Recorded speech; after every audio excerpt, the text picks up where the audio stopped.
মন্দির থেকে বের হয়ে টার্মিনালে যাওয়ার জন্য আর কি হাঁটতেছি। লোকাল যে এরিয়া রাস্তা রাস্তা দিয়ে আর কি এখন টার্মিনালে যাব। ওখান থেকে আর কি একটা গাড়িতে করে যাব হলো কান্তিজি মন্দির। দিনাজপুরে যে বাস স্ট্যান্ডটা আছে, টার্মিনাল, বাস টার্মিনাল, আর সেখানে আইসি। দেশের বাস আর কি এখানে কি আজকে কি ধর্মঘাট চলে? আপনাদের ধর্মঘাট চলে কিসের জন্য?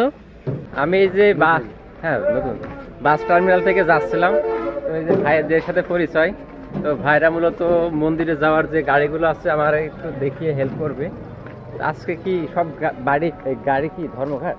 ধর্মঘাট না ভাই, ব্যবসার পরিস্থিতি এরকম, অধিক ব্যবসা বাণিজ্য খারাপ তো। জি জি বুঝতে পারছি। যাই হোক, আমার বাসা গোবিন্দগঞ্জ, আমি গোবিন্দগঞ্জ থেকে দিনাজপুর গাড়ি চালাই। আচ্ছা, ভাইয়ের সঙ্গে দেখা হলো, অনেক ভালো লাগলো। ভাইয়া ঝিনাইদহ থেকে টাকা ছাড়া চলে আসছে দিনাজপুর 64 জেলা ভ্রমণ করবে আর কি। তো এরকম উদ্যোগ নিছে, ভাইকে অনেক ধন্যবাদ। ভাই আমার পক্ষ থেকে খাওয়া দাওয়া করেন। আমি খাওয়া দাওয়া করেছি, এখন আর খাওয়া দাওয়া করছেন? জি জি ঠিক। ওই যে আমার গাড়ি। আচ্ছা, এই গাড়ি? আচ্ছা, এই যে ফরহাদ। হ্যাঁ ফরহাদ। আচ্ছা, ফরহাদ গাড়িটা হলো ভাইয়ের ভাইরাল গাড়ি দিনাজপুর রোডে। আচ্ছা, তো ভাই আর কি চার অফার করলে এখন একটু চা খায়। এখানে ভাইয়ের নাম আছে সালাম মন্ডল, উনি খুবই আন্তরিক। আর একটা ভাইয়ের আর কি ছবি নিতে পারি নাই, ভিডিও নিতে পারি নাই, উনি খুব বাংলাদেশ বাংলাদেশ। এই যে দাদু বাংলাদেশ বাংলাদেশ বাংলাদেশ कैसा हो? अच्छा अच्छा हो। हाँ। नाम क्या? कासिम। कासिम।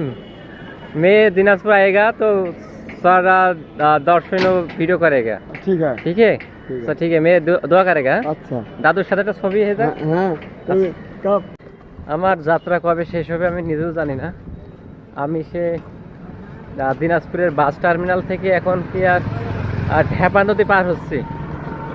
এটা হচ্ছে ঢেপা নদী, মানে এদিকের নামগুলো অদ্ভুত, মানুষগুলো অদ্ভুত, সব কিছুই অদ্ভুত। নামটা হচ্ছে ঢেপা নদী, আর জায়গার নাম হচ্ছে কান্তিনগর। পানি নেই, স্রোত নেই। ব্রিজ থেকে একটা আর কি ভ্যানে উঠলাম, আর যে ভ্যানগুলো আমাদের ভ্যানের মতোই, কিন্তু এই আর কি। আর এই হচ্ছে সে ব্রিজটা, ঢেপা নদী। আর এদিকে ভুট্টা, আমাদের ওদিকে ভুট্টা কিন্তু ঘরে উঠে গেছে, আর এদিকে ভুট্টা এখনো ঘরে ওঠে নাই, কাঁচা। যদি ঝড় হয় তাহলে সব শুয়ে যাবে। তো ঢেপা নদী পার হয়ে গেলাম, এখন যাব কান্তিজি মন্দিরটা আছে ওখানে, তো দেখাচ্ছে মন্দিরে। কান্তিজি যে মন্দিরটা আছে সেখানে চলে এসেছি।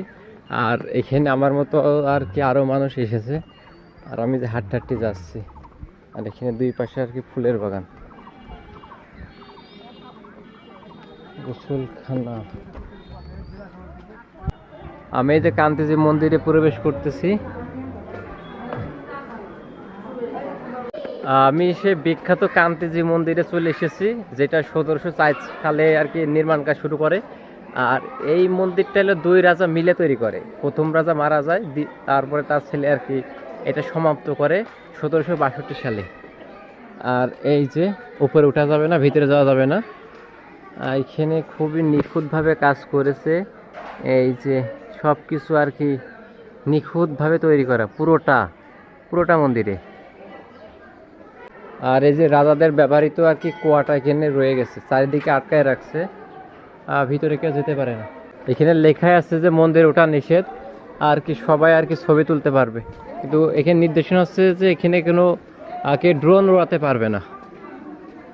মানে ভাবা যায় প্রতিটা আর কি মূর্তি খোদাই করা, প্রতিটা জায়গায়, মানে প্রথম থেকে শেষ পর্যন্ত সব কিছু আর কি একই রকম। বাবা বাবা, এখানে কান্তিজির যে মন্দিরটা ছিল এটা দেখলাম, বেশ ভালো লাগলো। তো এটা শেষ করে পাশে একটা মসজিদ আছে, সেটা হচ্ছে নয়াবাদ যে মসজিদটা, ওইটাও আর খুবই দর্শনীয়। তো আমি এখন সেখানে যাচ্ছি, কারণ বর্তমানে যেগুলো দেখেছি সেগুলো আর কি হিন্দু সম্প্রদায়ের। তো অবশ্যই অ্যাজ এ মুসলিম হিসেবে আমাদের যে মসজিদটা আল্লাহর ঘর, সেখানে তো যাওয়া তো দরকারই। তো আমি আর কি সেই জায়গায় যাচ্ছি।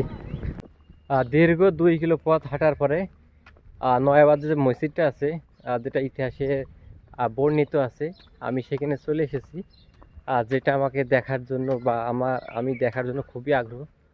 তো এই যে আমি এখন প্রবেশ করতেছি নয়াবাদ যে মসজিদটা।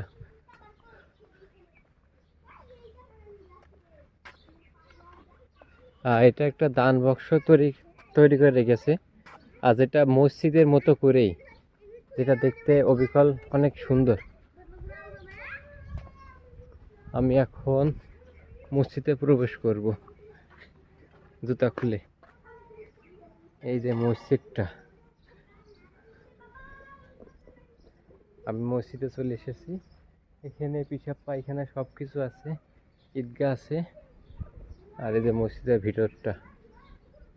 আল্লাহুম্মা মাফতু আলি আবাবা রহমতিক। এখানে 2 কাতার, 1 2 3, 3টা গম্বুজ আছে এখানে।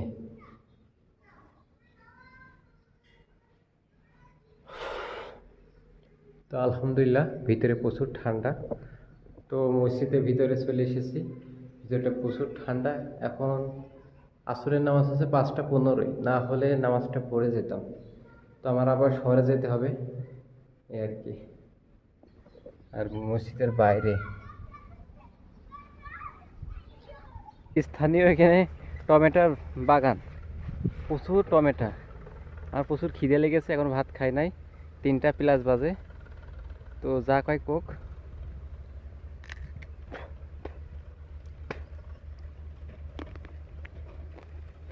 শক্ত টমেটো যে নরম হবে, নরম না। এই যে টমেটোর সাথে আখ চাষ, মানে যেটাতে সাথী চাষ বলে। যখন টমেটো খাচ্ছি, শহরে যে খাওয়া দাওয়া করবো। টমেটো খাওয়ার পরে এখনো রাস্তা শেষ হয় নাই, হেঁটেই চলেছে, এখনো মেন রাস্তা পাই নাই, অনেক দূর। এই যে আমার মনে হয় না যে আমার মতন স্ট্রাগল করে কেউ ভিডিও করে। আমি অনেকজনের ভিডিও দেখেছি, হ্যাঁ, তারা কি করে, জেলাতে যায়, জেলা প্রশাসক, তারপরে সার্কিট হাউসে আর কি সামনে ছবি তুলে আর এক জেলায় চলে যায়। কিন্তু আমি কি করতেছি, প্রতিটা আর কি যতটুকু সম্ভব ওই এলাকায় দর্শনীয় জায়গা প্লাস খাবার প্লাস এলাকার মানুষের সাথে মেশার চেষ্টা করছি, এবং তাদের ভিতরের আত্মার গল্পটা কেউ জানে না সেটা জানার চেষ্টা করছি। বর্তমানে আমি একটা লিচু বাগান এসেছি। আপনারা সবাই জানেন যে দিনাজপুরের লিচু সারা বিশ্বে বা সারা বাংলাদেশে খুবই জনপ্রিয়। এই জেলার লিচুই আর কি সব জেলাতে যায়। এই যে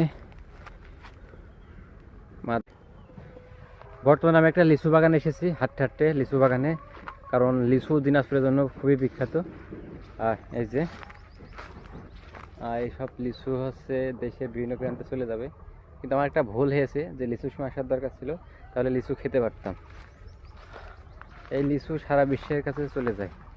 আপনাদের দেখাই, এই যে থোকায় সব লিচু, একটা লিচু, এর প্রচুর লিচু গাছ। এই আর কি দিনাজপুর জেলা লিচুর জন্য বিখ্যাত সারা বিশ্বের কাছে, আর আমের জন্য বিখ্যাত চাঁপাইনবাবগঞ্জ। আলহামদুলিল্লাহ, মানে কপাল কার কোথায় নিয়ে যায়। আমি দিনাজপুরে এসে যে গাড়িতে উঠেছি, এই গাড়িটা আবার ঝিনাইদহ জেলার। এই যে উস্তাদের বাসা আছে শৈলকুপাতে, শৈলকুপা আমাদের মন্ত্রীর এলাকা। তা উস্তাদের একটু পরিচয়টা নেই। ও রে, মন্ত্রীর ভাগ্নে। উস্তাদের নাম কি? আমার নাম মোহাম্মদ মুতালেব হোসেন। গাড়ি জগতে কয় বছর আছেন? 32 বছর। আলহামদুলিল্লাহ, এ তো অনেক দিন। আমি যে বিনা টাকায় 64 জেলা ভ্রমণে বের হয়েছে, আমি কি পারবো? অবশ্যই।